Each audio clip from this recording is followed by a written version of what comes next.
We will call the meeting to order. Good afternoon, everybody. First thing, obviously, from the playbook here is our agenda for the meeting of August 7th, a motion to accept the agenda as presented. Moved by Councillor Walsh, seconded by Councillor Ledwell. There are a couple of additions I see outside, one for planning and land use, the other from the Public Works Committee. Are there any other additions to the agenda beyond these two? I see that there is not. I'll call the question in favor. Contrary-minded, motion is carried. First item then will be the minutes of our meeting of July 24th. A motion to accept the minutes as presented, moved by Councillor Akers, seconded by Councillor Stoyles. Are there any errors or omissions, again, from the meeting of July 24th? Errors and omissions only at this point, folks. The recording secretaries do a marvelous job. No errors, no omissions, no sins committed. And no Paul Lane. And no Paul Lane here. And no Paul Lane here. Well, hold on. Well, let's see. We're not to that point. Call the question. All those in favor? Contrary-minded? Minutes accepted as presented. We'll move then to business arising from the minutes. Any business arising then from the minutes of July 24th to speak of here today? Just a quick update. Councillor Walsh, if you would. Sorry, did you? Oh, I'm sorry if I jumped the queue. No, I think I thought I heard her speak as I was speaking, but either one. Nice shirt, by the way. Thank you very much. Compliments of soccer. That's the 40th anniversary shirt. It Yeah. is, yeah. I have one of those. It's too big. Is that right? Andrew does too. Same Well, problem. that's a good complaint.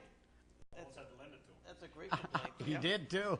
All right, go ahead. Worship, Item? 545. I just want to mention that at the public consultation session we had related to the school traffic study, Yes, the sir. traffic study in the school zone, I referenced the last meeting that Bob Corbett of 4th Street had made a passionate plea for us to revisit the intersection at Ruth and 4th. And I just want to mention, for the benefit of the public, and also particularly to respond to Mr. Corbett's concern, and also the issue that was raised by the Deputy Mayor, that we've referred this back to Public Works. We will have another look at it. What we're thinking about, if you recall, Councillor Tessier and Deputy Mayor Locke actually mentioned on a couple of occasions that they'd seen this technology where they have signs or warning signs where, speed zones are adjusted for specific periods of time when the lights are flashing. Yep. We may be able to do some sort of warning signage combined with some other things. At the time, of course, that was last looked at, I think the configuration of the intersection, particularly the hidden intersection on 4th coming down Ruth, if you can picture that, really didn't lend itself to appropriate traffic calming measures, especially as it relates to having a light there, because they felt it would be more harmful than helpful. So we're going to look at other measures that we might be able to put in place, but one of the things that's most interesting to us is that flashing sign with periodic adjustments to speed, but there may be some other things as well. So I just want to acknowledge that we're working on that, and we've referred that back for review. Thank you, sir. Councillor Tessier, was there anything attached to that, or you have another item? No, Under new business, okay. Any other business arising then from the minutes of July 24th or from the action report attached thereto? Anything going once, going twice? Back to the agenda we will go. I believe, let's try this again. We have no proclamations or presentations today, Council. Correspondence limited. We will move to our first committee report, which would be our Public Works Committee. Councillor Walsh, I guess we're giving you back the floor. Thank you very much, Your Worship. We have some updates on what was provided in terms of the iPad, the Dropbox. We are continuing to monitor Phase 1, A and B, in terms of our automated garbage collection. But on Friday, Your Worship, the tender closed for the provision of carts, and that includes the delivery of these household waste carts throughout all the residents in Mount Pearl, which, as you can appreciate, is a considerable piece of work and cost. The tender's closed, and we're recommending that the supply, assembly, and delivery of these household waste carts be forwarded to the one bid that we received, which was from Saunders Equipment Limited, for a cost of $796,000, $796,650. I want to point out that along with the first purchase of 500 carts in the amount of $41,810, this falls within the original estimate that we were hoping for, which is in the order of $850,000. This is obviously the single greatest expenditure related to the implementation of this program.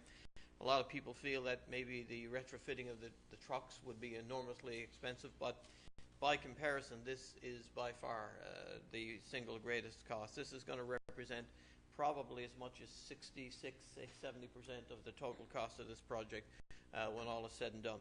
And again, I want to reiterate this is not only the supply, but these have to be assembled, and of course they have to be delivered to individual households and subsidiary apartments throughout all of Mount Pearl. So it's a considerable piece of work, and as I say, a considerable cost. So I'm assuming, Councillor, I'm sorry to interrupt No, you, but go ahead. you're making a motion to that effect now? I am. Moved and seconded, I'm assuming, by the committee member, by Councillor Tessier. Okay, further comment, carry on.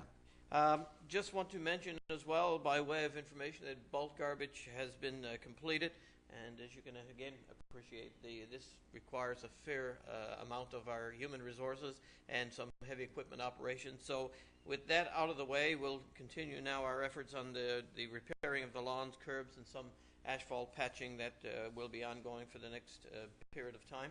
And for me, Your Worship, that's it for Public Works. All right, then the motion has been made, it has been seconded, and this is referencing the purchasing of all of the additional household refuge carts. For For $796,650 moved. Any other question or comment from council before we call the vote? Everybody is happy. All those in favor? Contrary minded, motion is carried. And that was the only item then today for Public Works. We'll go to Corporate Services. Our Deputy Mayor is not with us today. Councillor Aker, if you would. Councillor Walsh serves as alternate on the committee. Go right ahead, sir.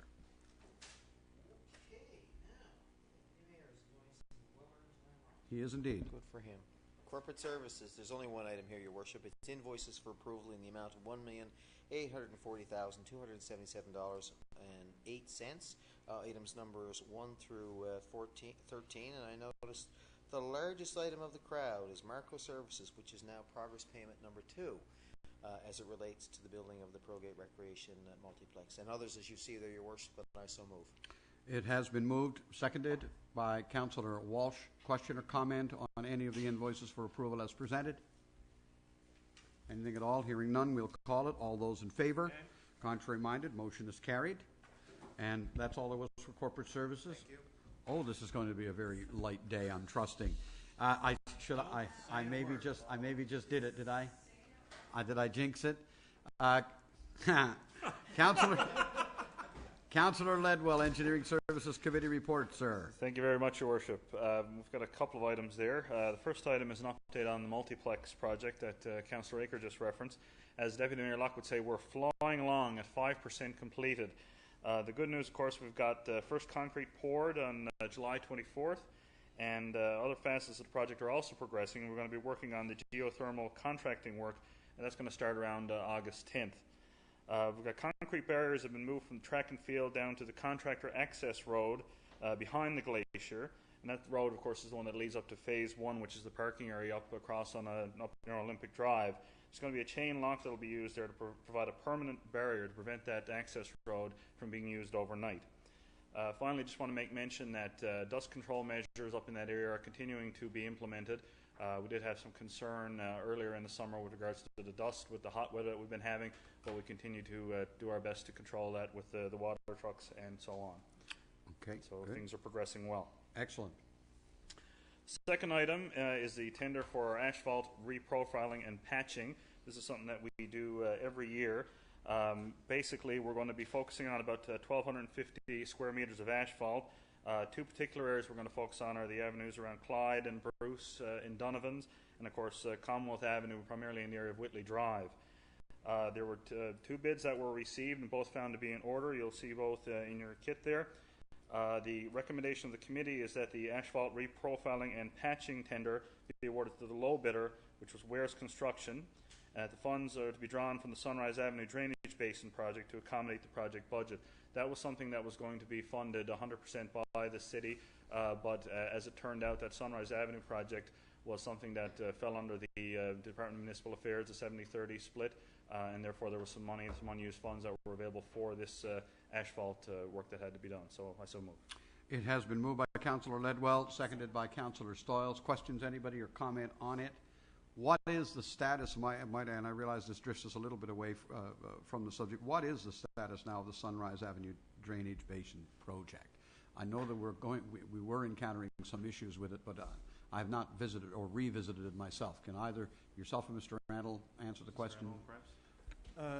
The next contract package was just awarded. Teesdale Street upgrading is actually a part of the Sunrise Avenue Drainage Basin project improvements. Okay, so Teesdale is next. Teesdale is next. That's awarded. That should be starting, I think, it's next week.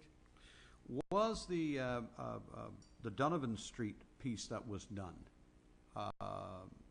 recently finished, does that tie into that anywhere at all? No. Not on that. Not on on the that Sunrise contract. Avenue Drainage Not on that Basin. okay. No. Okay. That's last year, yeah. Because I understand the water pressure problem on Donovan still continues. That's what I'm told by some residents. That's all. I don't know it to be true. Is the water line turned on yet? It may not be on yet. They might be waiting to get the final commissioning and pressure test. I have no idea. I'm asking now simply because you're here. Otherwise, I'd ask you at a different time. I'll check in the Donovan search. Okay, thank you. Okay. Anyway, moving along. Asphalt reprofiling and patching. It has been moved. It is seconded. All those in favor? Contrary-minded, motion carried. I'll be the one to delay the meeting now, guys. You know. All right, the third item that we have is a tender for concrete sidewalk replacement. We're looking at focusing on the ramps off Smallwood Drive extension as our primary focus here. It's about 300 meters of sidewalk. Again, there were 2 bids received, both found to be in order.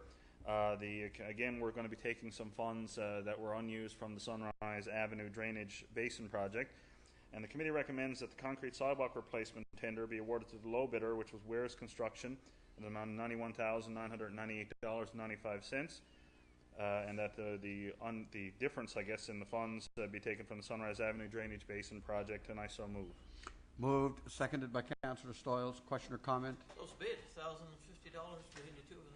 It's pretty tight. It is. Sharp pencil being used. All those in favor? Contrary-minded, motion is carried. The final item for us, Your Worship, this evening is the tender for a survey-grade RTK GPS system. For God's sake, don't ask me what that is. No, I'm kidding. Basically, we've received 3 bids. The committee was advised after the review of these bids that the 2 bids from Kensal Wade do not meet the specifications and are therefore disqualified. Basically, perhaps I can, after all, provide some information as to what it is. It is a device that's used to expedite profile information and designed to improve response time and confirming grade information on properties. It's kind of a high-tech level, so it was explained at our engineering committee meeting. Basically, the recommendation of the committee is that the tender be awarded to the low bidder on grade for the bid amount of $28,589,000, and I so move. Moved by Councillor Ledwell, seconded by Councillor Stoyles. Question, comment? Are they 2 different bids? Councillor Walsh? Your Worship? I'm curious. How does that happen? How do they get to put in 2 bids? The same company. Perhaps Director Randall can provide some information. In some cases, companies will submit a bid that represents a different product. So they submit a product that might be better than what we've actually asked for. And that's what happens in this case. I see. Okay, gotcha. Okay. It's pun day. All those in favor? Contrary-minded? Motion is carried. That was on the level. Grade, Dave. Well, we're up to Planning and Land Use Development Committee. Councillor Aker, if you would. Thank you, Your Worship. A couple of items. The first one is a proposed home occupation. It's for an artist studio at 156 Park Avenue. The studio would be located within the dwelling there, approximately 20 square meters. The artist would be basically doing paintings and consulting with people. Typically, the number of visits that the artist expects would be once per week. This property is located in the residential medium density land use zone, and where this is a home occupation, basically it falls at the discretion of council to approve. We did engage in a public consultation process leading up to a briefing session originally scheduled for July 16th, 2012. We did our usual advertising, commentary to our MHAs, posting on the website, and notification to homeowners in the immediate area, and we didn't receive any complaints or any issues. In fact, we never received any feedback at all. Went through committee, and the department has no issue with approving this. One little questions that came up is, can they put a sign there? But it's a very, very tiny sign, can go on the property. It has to be consistent with what's in the neighborhood. And I'd like to move the council approve the artist studio at 156 Park Avenue. It is moved and seconded by Councillor Ledwell. Any other question or comment on this, anybody? All those in favor? Contrary-minded, motion is carried. Thank you. And the final, one final thing, sorry, we have the development permit list. Permits numbers 42 to 46. They were issued from July 30th to August 3rd. You see them listed there, and I so move. Move the development permit, moved and seconded. All in favor? Contrary-minded, motion carried. Residential permits for the same period are $1,495,996, and I so move. Moved, seconded. All in favor? Contrary-minded, motion carried. And finally, Your Worship, the commercial development permits for the same time frame, $348,955, and I so move. Moved, seconded. All in favor? Contrary-minded, motion is carried. Your Worship, if it pleases Council, there is one item, as you mentioned, outside of the outside of the kit. Yep. This has to do with the acquisition of property at 32 Forest Avenue, coming from the Waterford River Floodproofing Study Initiative. An agreement has been reached between the city and the homeowner there, or the property owner there, in the amount of $283,415, and I so move. Moved, seconded. Questions? All those in favor? Contrary-minded, motion is carried. That is it for everything here. I thought I read an email earlier today, and I never made particular note of it, that there might be some item from economic development today. Councillor Stalls, is there something, or are you just going to handle it under new business? You're going to handle it under new business. That being the case, then we are up to new business. We started on my right 2 weeks ago. We'll start on the left today. Councillor Aker.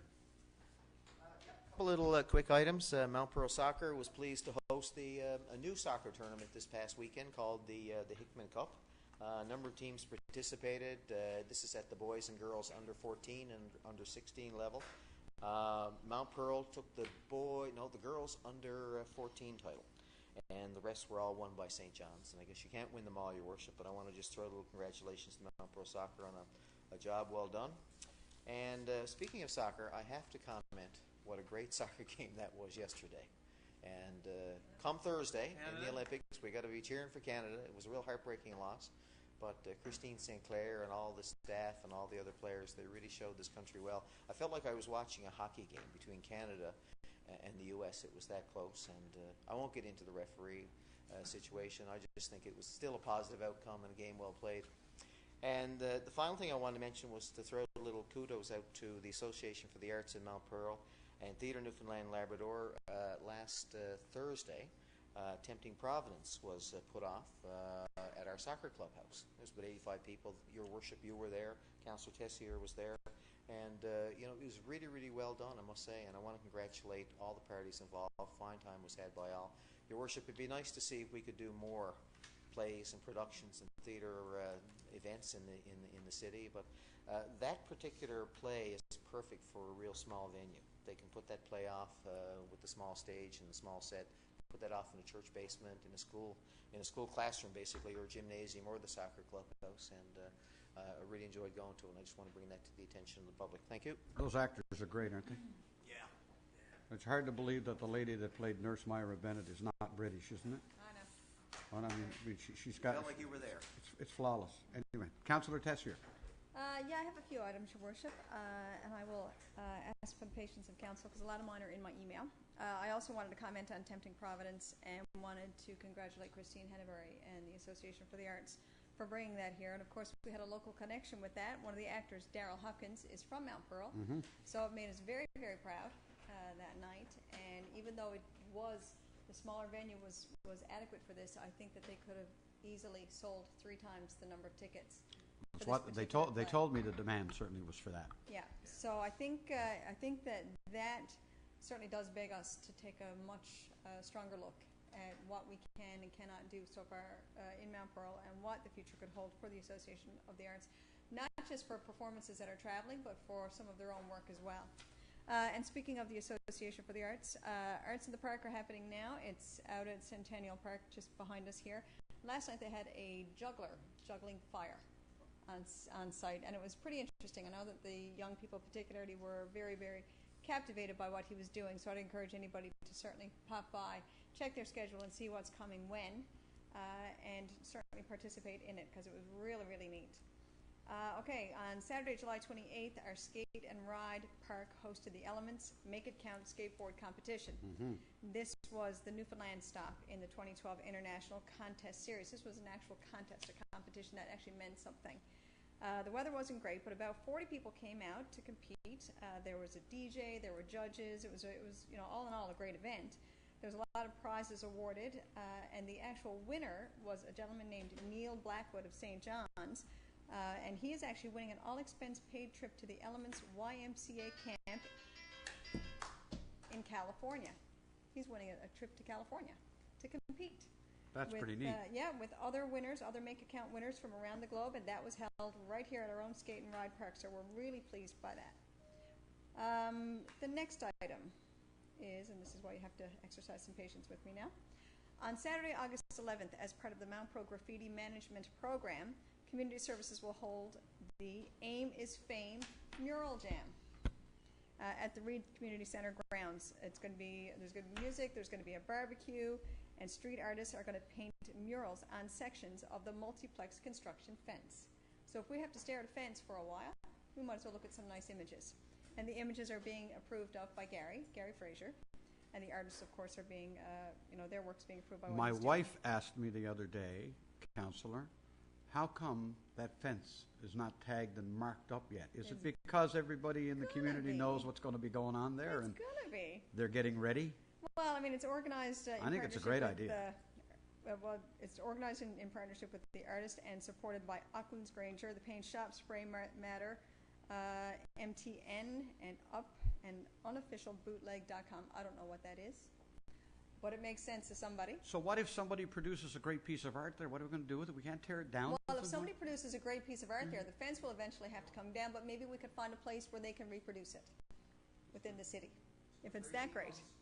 It's good for at least That's 18 right. months, right? That's right. So, but anyway, we're really pleased to see that happen. And That's a real- exciting. I think that's that's a going real to be. nice I think innovative thing. that's going to generate a lot of. That I is hope a a lot of lot. interest. Yeah. I Have do we too. told the news people about this in the? I don't know. I think might be somebody should something. send out a That's- release, guys. I got a feeling that this is something that, like, the arts magazines Mm-hmm. and those kind of things would look at that and say that's a neat thing. Let's see. It is a good idea. Follow Yeah, it it up. is. Yeah. Maybe we could have in Director Collins's absence, maybe Stefan, you could send out a reminder. Yeah, that Yeah. would be wonderful. And also certainly a reminder to all of council as well, because it would be something that would be really neat to be there and participate in and be a part of it. And it's going to be an all-day event, right? Yeah, it's my understanding. So do they have a time limit? Like you've got to finish it that I day, don't that know. sort of I thing? don't know or- if there's rules and stipulations. I don't know. Gary would be able to provide us with more. Kickoff time for it? Again, not sure.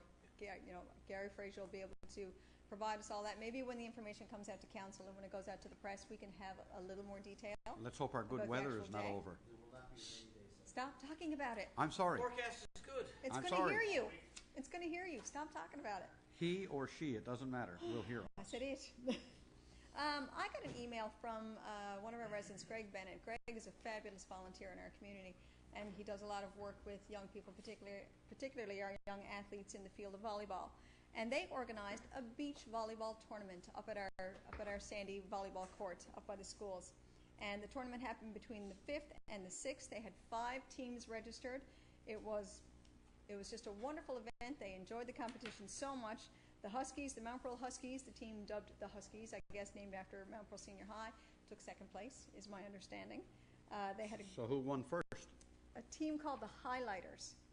I don't know who they are or where they're from. So there wasn't a team called the Patriots that beat the Huskies, because that would No, break it my was Huskies. heart. It was you know. Highlighters versus the Huskies in the finals. In the Okay. finals. They could have been, who knows? It's But- good, though. But Mr. Bennett wanted to thank the city for their cooperation and assistance in getting the field ready, or it's not a field, what would you call it, a court? I guess you call it a court? Yeah, for getting the Sandy court ready. And some spectators dropped by over the course of the weekend, seeing it from the road. So it was in a real nice high-profile area there on Ruth Avenue. And it went really, really well. So they wanted to extend their thanks and certainly our congratulations to them for doing it. I hope it becomes an annual event because it was Well a big done. deal. Yep. All right, our track and field club have been making some great progress over the past couple of years, and we've been given some highlights over some things that have happened over the past few weeks. Ashley Hutchings and Chantel Barnes competed in the Hershey Track and Field North American Finals this weekend. Ashley placed 8th and Chantel placed 12th in their respective 800-meter age groups. Daniel Kellaway and Darcy Buckingham competed in the Junior Nationals, which was in Winnipeg. Both are moving up in the Canadian rankings, cracking the top 20 in both the 200-meter and 400-meter races.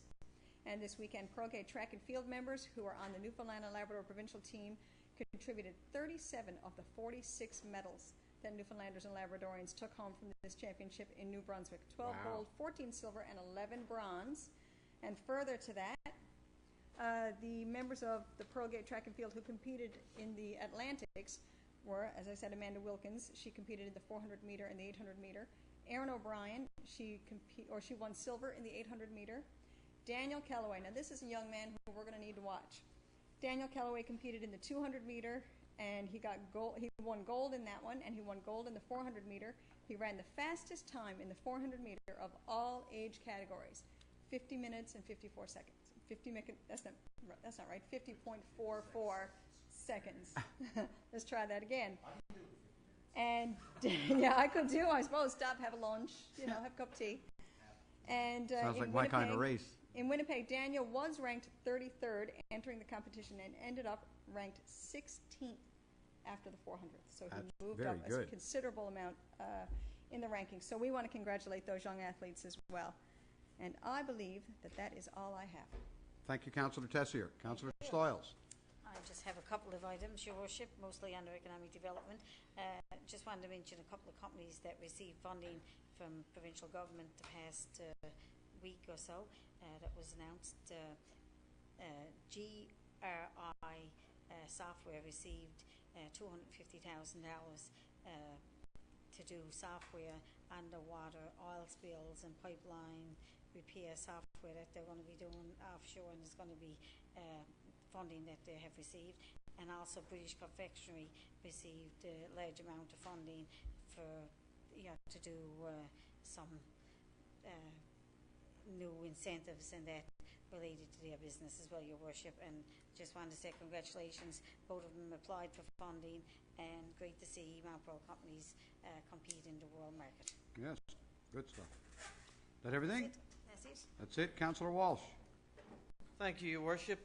Just a couple of things. A short while ago, I brought in the tender for $796,650 for the tender for the remaining carts. We had originally purchased 500 carts at a cost of $41,810. I just wanted to mention that with the total retrofitting of the trucks, which was in the order of about $360,000, we're actually within budget. Some unknowns related to perhaps future advertising costs or other, public relations initiatives associated with this project still should keep us within cost. Up to now, including the tender we just approved today, Your Worship, we are at $1,202,859.83, and we had allowed for $1,239,000 and change for that project. So, for once, we seem to be within budget, and that's fabulous news because, particularly in the construction areas, especially whether it's road construction or building construction, those sorts of things tend to be, very much out there. And I guess the cost analysis and projections that we had put in place for this automated garbage tender seems to have been very much on the money, and we're grateful for that. This is particularly important, and I mention it because, as we all know, and this goes back to the initiation and the approval of this project, This was not funded for this year. That's why we decided to put in place the fee for this, the waste management fee. The second thing I wanted to mention under new business, Your Worship, was the water usage rate. First of all, pond levels continue to be good, and of course we've had a remarkably dry, beautiful summer. The last time we looked, we were 10 feet above where we were 3 years ago when we had implemented total water ban, and we're still more than 9 feet over in water. So we're doing reasonably well. The most important thing is that I want to thank the residents of Mount Pearl for their care and attention to conservation. A few weeks ago, again, in fact, just 2 weeks ago, I think I had mentioned that our usage, and of course the usage in the summertime spikes dramatically anyway. As you can appreciate, people are watering lawns, their swimming pools are being filled, we're washing cars, we're doing things of that nature routinely that you don't do in the wintertime. And of course, in the winter we get a great deal of rain and precipitation, snow, etc. We've come from about 60% over usage, over our normal yearly usage, I should point out, down to about 38%. So we've almost cut our consumption in half, and now it's always over normal usage this time of the year anyway. We'll never be at what would be typically an average for the year. But I do, thanking residents, I also want to urge residents to continue to conserve, to use rain barrels, to use other means of accessing water, reusable water, not clean, potable water for plants and things of that nature. And a reminder again that the Water Conservation Order is in effect year-round.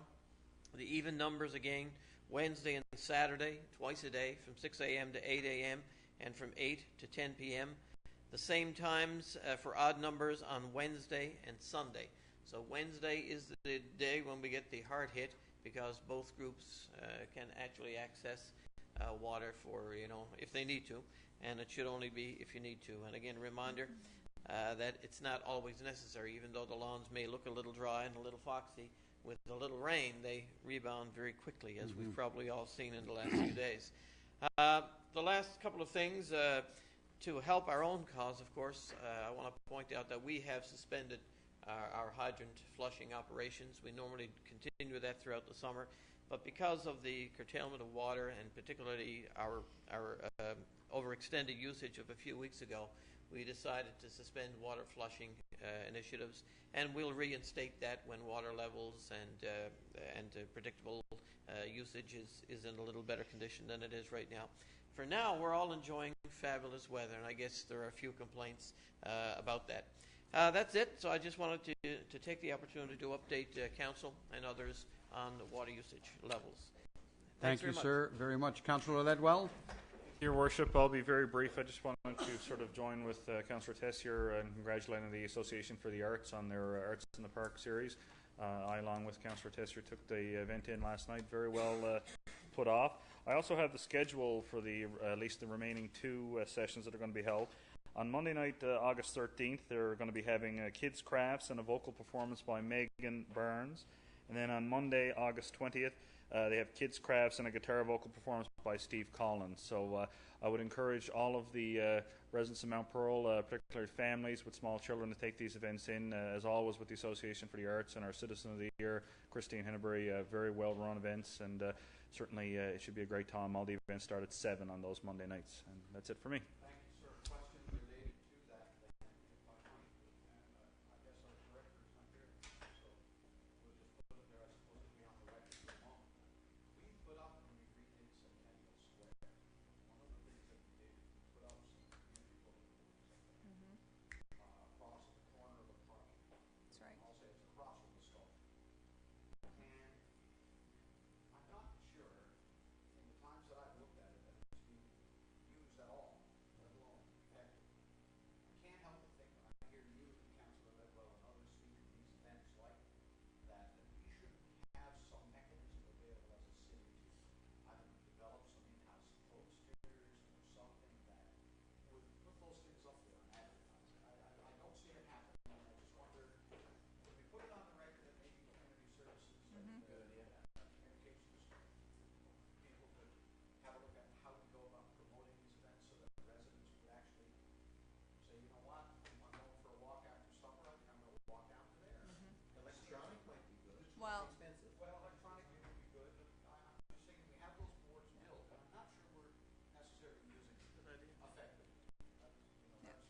I mean, and the Association for the Arts use social media a lot to promote what they're doing, which is, They proved that to be very effective yes, with Tempting Providence. tempting, yeah, They yeah. pulled a nice crowd. Could have had more than double that Oh. crowd. Quite satisfying.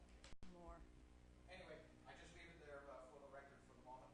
And as for the Association for the Arts in Mount Pearl, AMP as it's called, yes, congratulations to them and to Theatre Newfoundland and Labrador on the job they've done. That particular play Oh, has been seen around the world. And in February, that crew that performed here was the same crew that started in Vancouver. They performed that play all across the country. And in fact, the night they were here, 3 of the 4 people in that play have been with it from, I think, the very beginning. And for the lady that actually plays the lead role, it's her 601st performance. To give you an idea of how powerful it is. It goes to show the need in this community for a performance stadium. well, I can tell you if they were to perform that again, they'd fill it. Yeah, and we have to, Again and again. we have to work on that as a council. I think we all Yeah. recognize it was the one piece that we regretfully had to take out of the multiplex when the time came to try and cut the garment from the cloth. Somewhere in our not too distant future, we have to put it back on the board as, Yeah. I think, a priority. Yeah. But having said that, no further new business for me. I will entertain that motion to adjourn. Moved by Councilman Teskey, who said, Is it cut the garment to fit the cloth? Or Cut the cloth cut fit- the cloth to fit the garment, I think, isn't it? that's what you want.